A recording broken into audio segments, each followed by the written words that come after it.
Olá, irmãs, a paz do Senhor Jesus Cristo. Neste vídeo, estaremos iniciando os estudos do Novo Testamento. Estaremos estudando o tema 1 e 2, que são o Evangelho segundo Marcos e o Evangelho segundo Mateus. Em primeiro lugar, na apostila de vocês, o Evangelho de Marcos é o primeiro tema a ser estudado. Por que será? Se na Bíblia tem uma outra ordem. Então, irmãs, a apostila ela está em ordem cronológica. E segundo os estudiosos, provavelmente foi o primeiro livro de Marcos a ser escrito. E a Bíblia, que se apresenta da forma que vemos hoje, por questões didáticas, entre outras. Essa é a razão dessa diferença. Então, continuando. Os evangelhos. O que significa evangelho? Vem do grego e significa boas notícias, boas novas. Temos 4 evangelhos, 4 livros que contam a história de Jesus, que narram a vida de Jesus e a sua mensagem. O Evangelho de Marcos, Mateus, Lucas e João. Então, os evangelhos nos traz uma boa notícia de salvação, o cumprimento das profecias. O próprio Deus se revelou plenamente através de Jesus Cristo. Bom, qual era o contexto que esses evangelhos foram escritos? Nós estamos no período em que Jesus morreu e ressuscitou, e os apóstolos começaram a pregar o evangelho. Houve então a necessidade de registrar. A língua oficial daquela época era o grego. Por isso, os evangelhos originalmente foram escritos em grego. Era a língua principal, era a língua que todo mundo falava, e o evangelho, para ser alcançado por todas as pessoas, então foi escrito em grego. Cada um dos autores evangélicos nos apresenta Jesus de uma forma bem peculiar. E também podemos dizer que eles falam para um grupo particular e específico, embora a mensagem do evangelho seja para todos. O que eu quero dizer com isso?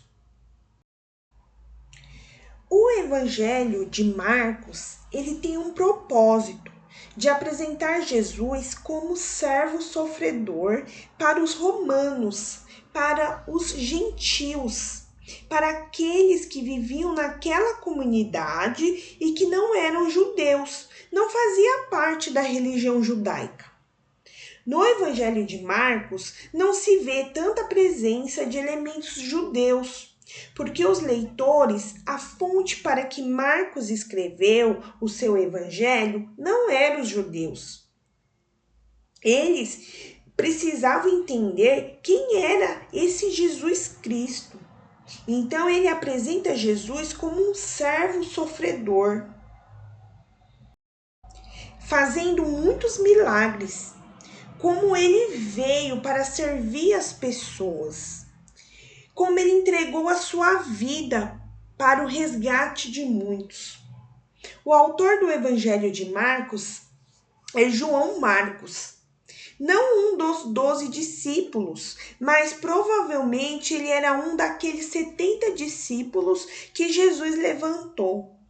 Lembram que nos evangelhos Jesus levanta 12 apóstolos, mas em determinado momento ele escolhe 70 discípulos para irem anunciando o reino de Deus pelas cidades.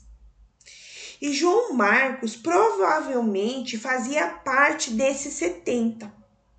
João Marcos era sobrinho de Barnabé. Nós também o encontramos no livro de Atos, quando ele fez a primeira viagem com o apóstolo Paulo e depois ele acabou abandonando o apóstolo Paulo nessa primeira viagem missionária. Houve então um certo desentendimento entre Paulo e Marcos, mas só que mais tarde eles se reconciliaram novamente. E Marcos ele apresenta Jesus aos romanos, aos não-judeus. Apresenta Jesus como um servo sofredor, um Jesus que serve, um Jesus ser humano, que se importa com as pessoas e morre numa cruz em resgate de muitos.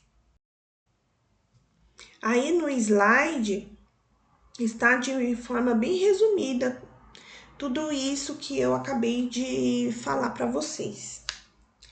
Agora, Mateus. Bom, o Evangelho de Mateus, ele foi escrito para toda a humanidade em geral, mas para os judeus em particular. O tema central deste evangelho é Jesus, o Rei Messias.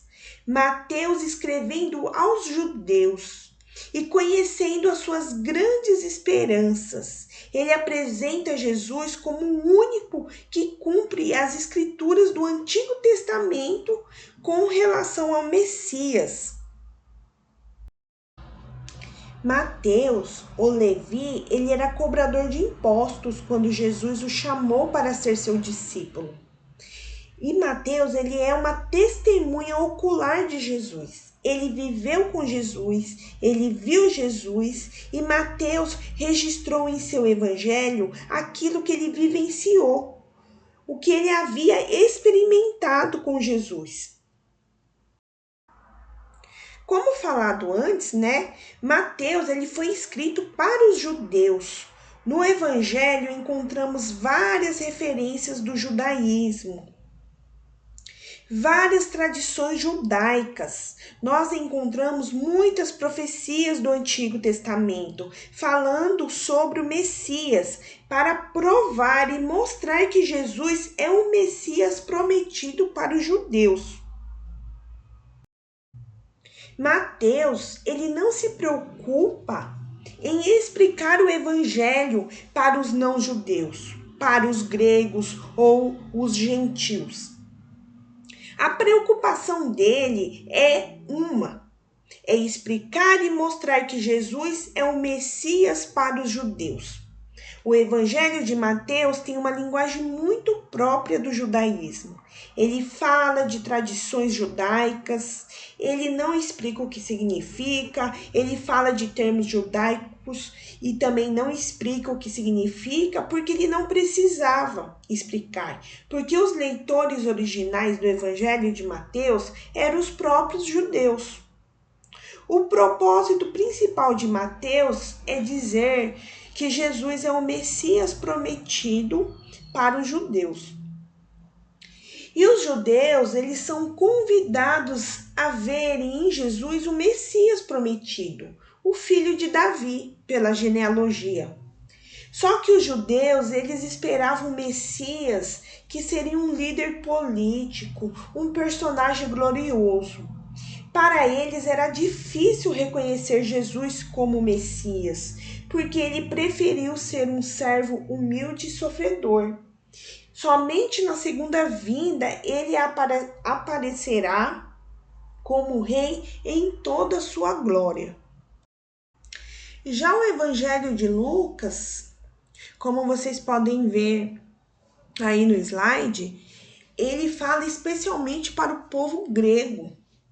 Este evangelho, ele salienta as bênçãos da salvação que Jesus trouxe.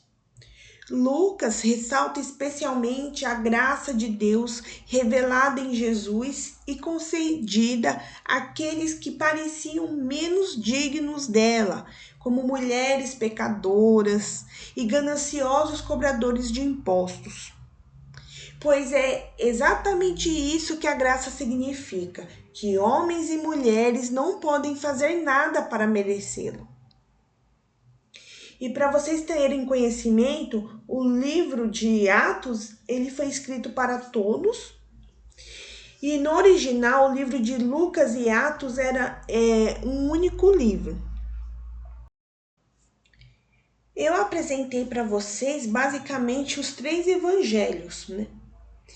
E esses os 3 primeiros evangelhos, eles são chamados, como vocês aprenderam no curso básico, são chamados de evangelhos sinóticos, porque eles fornecem uma sinopse, uma vista geral dos mesmos acontecimentos e tem um plano de fundo comum a todos eles.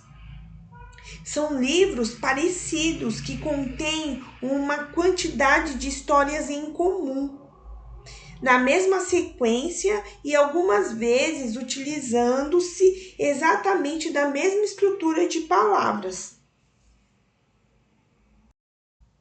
Aqui neste quadro, veremos algumas diferenças do Evangelho de Marcos e Mateus. Aqui no Evangelho de Marcos, capítulo 5, versículo 21, tem algumas características, narram a mesma história, só que com algumas características diferenciadas.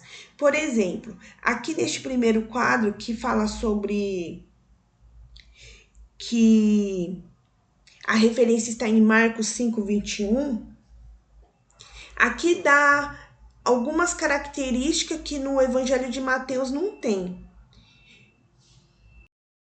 Nesses 2 trechos que eu separei, fala sobre a filha de Jairo e a mulher que tinha um fluxo de sangue.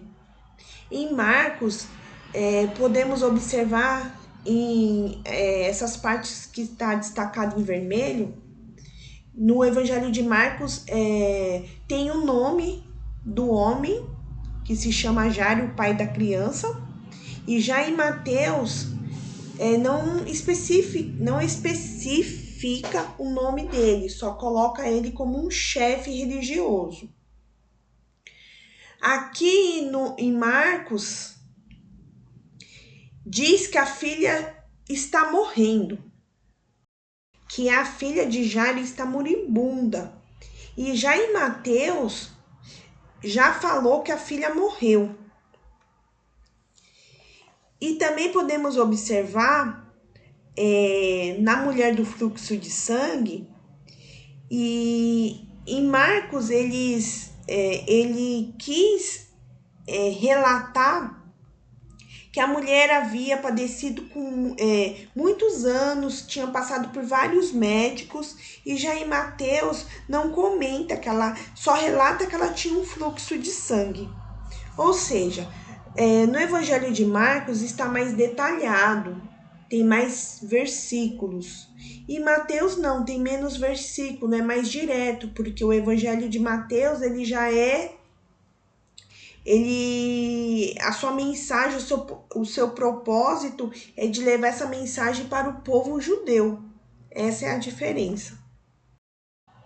Aqui neste outro slide, eu coloquei para vocês a blasfêmia contra o Espírito Santo. Esta passagem está em Marcos, capítulo 3, do versículo 20 ao 30. E nesta passagem podemos destacar algumas coisas que Jesus fala, que não se pode atribuir ao demônio o que o Espírito Santo realizou. Isso este fato é um pecado que não tem perdão. E só quem blasfema contra o Espírito Santo, quem é cristão, quem conhece a palavra. Então, esse quadro é de forma simplificada o que Jesus destaca nesta passagem bíblica. Aqui está a genealogia de Jesus Cristo, e que está em Mateus capítulo 1. Para os judeus, a genealogia era muito importante.